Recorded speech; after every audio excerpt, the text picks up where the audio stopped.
Los Angeles, a city where the sun shines even when darkness looms behind its facades. Here, millions of people dream of fame, money, and the good life, but sometimes the most terrible secrets lurk behind the luxury and glitter. The story of Nicole Brown Simpson began as a love story worthy of magazine covers. A successful athlete, a beautiful wife, wealth, fame. Everything seemed perfect, but the more glittering the facade, the darker the truth behind it. This story isn't just about a woman's death. It's a story about how power and influence can distort the very concept of justice. It's a story about warnings that went unheeded, and about how America saw that sometimes the guilty can get away with it, with the whole world watching.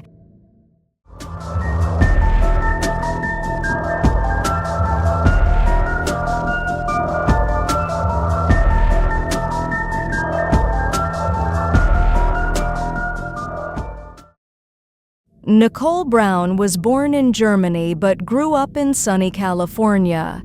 She was young, beautiful, and dreamed of a simple life, without the limelight or the cameras. At 18, she worked in a restaurant where she met a man who would change her life forever, Orenthal James Simpson, an American football legend, rich, famous, and married. OJ was charming. He had a way with words, a way with presence, and a way to be seen as whoever people wanted him to be. For young Nicole, he was a dream come true. He promised her everything: care, love, protection. But years later, it became clear that the one he was trying to protect her from was himself. In 1985, they married. The wedding was lavish. All the media covered the star couple. But behind closed doors, another story unfolded, one that was never shown to the public. Nicole grew increasingly quiet, hiding her bruises more and more often. Neighbors heard arguments and saw fear in her eyes. One day she called 911. What is he doing there? He just drove up again. He just drove up. Me over. Okay, wait a minute. What kind of car is he in? He's in a white Bronco, but first of all, he broke the back door down to get in. Okay, wait a minute. What's your name? Nicole Simpson. Okay, is he the sportscaster or whatever? Yeah. Okay, Thank you. Wait a minute. We're sending the police. What is he doing? Is he threatening you? I'm going nuts. On the recording, she can be heard screaming, "He's gone crazy again. He's going to kill me." The police arrived. Nicole was battered and in tears.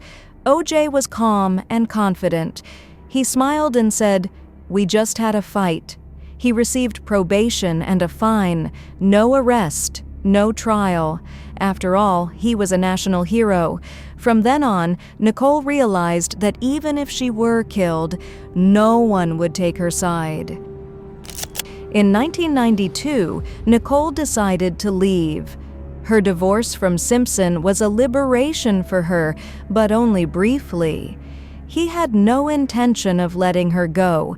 He showed up at her house, stalked her, and called dozens of times a day. Sometimes they tried to mend their relationship for the sake of the children, but each time it all came back to the same old story: jealousy, yelling, and accusations. Nicole's friends said she had become different.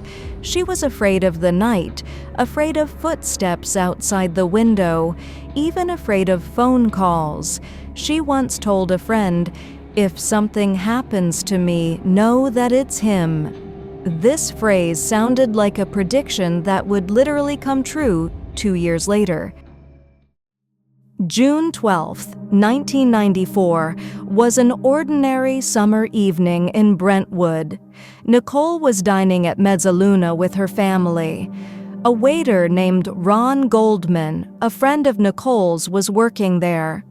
After dinner, she went home with the children, and Ron was scheduled to stop by later to return a pair of glasses her mother had forgotten. Around 10 p.m., Nicole put the children to bed. Around 10:30 p.m., Ron pulled up to her house. What happened next? No one knows. Neighbors recalled hearing a dog barking and strange noises around 11 a.m. The next morning, Nicole's dog, covered in blood, was running around the street. A neighbor brought her home. He was the one who noticed something terrifying. A woman was lying face down near the gate, in a pool of blood. Nearby was the body of a man. Nicole Brown Simpson and Ron Goldman were brutally murdered. Nicole had more than a dozen stab wounds and a slit throat. Ron showed signs of a struggle, an attempt to defend himself. This was no random attack. It was a crime of passion, rage, and personal vengeance. The police immediately noticed the details. The bloody shoe prints were a rare model of Italian Bruno Magli boots, worn by only 1% of wealthy Americans. A black leather glove, soaked in blood, was found at the scene. That same day, detectives went to Simpson's house. He had a fresh cut on his hand. There was blood on his car. And in the yard, they found a second glove, exactly like the one at Nicole's house. When DNA testing was performed, the match was almost 100%. The blood on the gloves belonged to Nicole, Ron, and Simpson himself, but things didn't go according to plan. On June 17, 1994, O.J. Simpson was supposed to surrender to police. Instead, he disappeared. Hours later, Los Angeles froze. Every TV station showed live footage of a white Ford Bronco driving down the freeway. His friend Al Cowlings was at the wheel. Simpson was in the passenger seat, holding a gun to his head.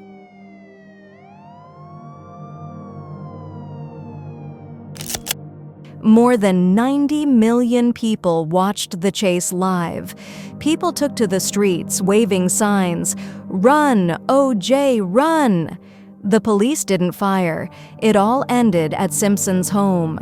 He surrendered, leaving a letter, money, and farewell words in his car.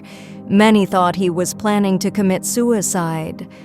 From that moment, America was divided. Some believed he was the killer. Others believed he was being framed. The trial lasted nearly a year. Hundreds of hours of video feeds, millions of viewers, dozens of experts.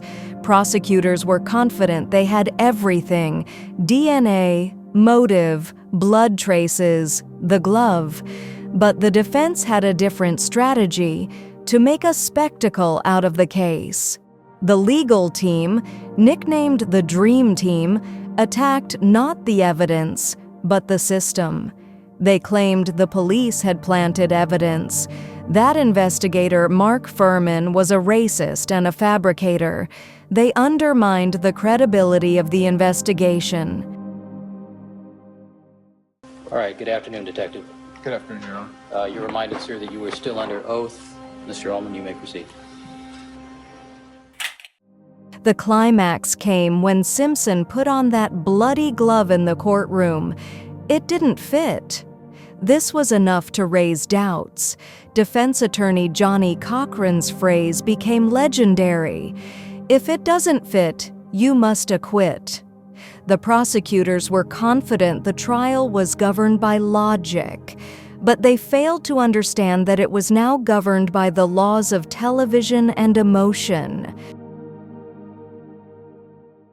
Into the glove as one normally might put a glove on. I object to this statements by counsel. Could we ask him to make a quick with his right hand or glove on? He is doing both. Could we ask him to grasp an object with his hand? marker you have. All right. Mr. Simpson. October 3rd, 1995. Hundreds of journalists outside the courthouse, millions of spectators watching on television. As the jury entered the courtroom, it seemed no one was breathing.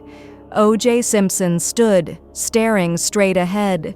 The judge read, "We find the defendant not guilty." That's it.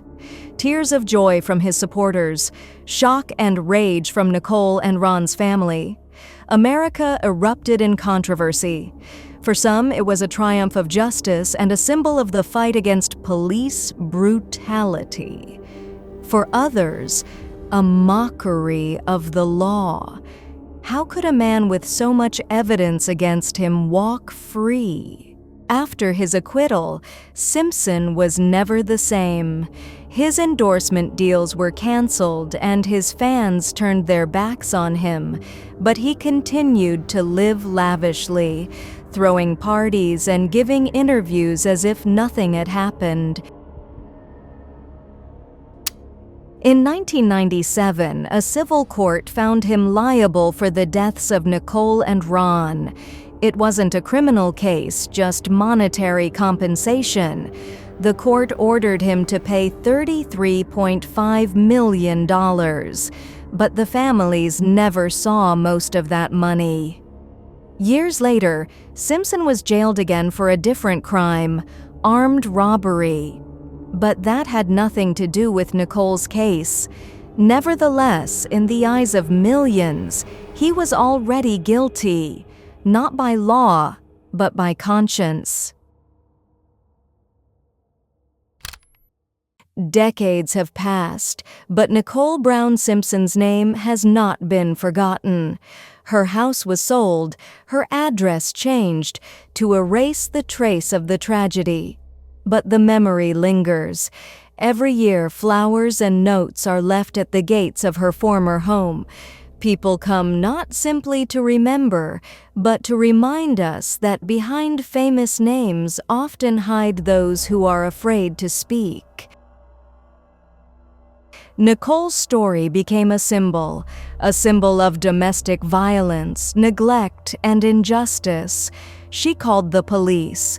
She warned her friends. She asked for help. But the world chose not to intervene until it was too late. The story of Nicole Brown Simpson is more than just one of the most high-profile cases of the 20th century. It's a mirror that reflects society's indifference to those living in fear. Nicole wasn't a random victim. She warned, called the police, and begged for help. But her cries were lost in indifference.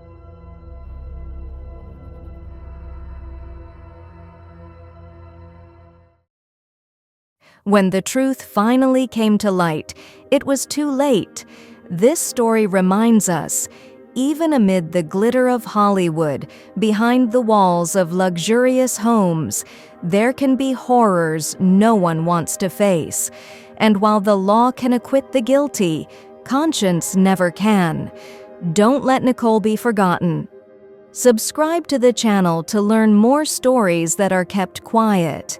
And let us know in the comments, can justice really be considered true if it doesn't serve everyone? Which means anything can happen, which means anything can happen. And I think that adds to the excitement of the play. I think you'd be very pleased with Speaking of that lady I was talking about. Here she is. With another shot of this tequila. Now watch her, I'm sweating. So watch her sing. Well, sing. She can sing simply. That's live. We're live right now all across America.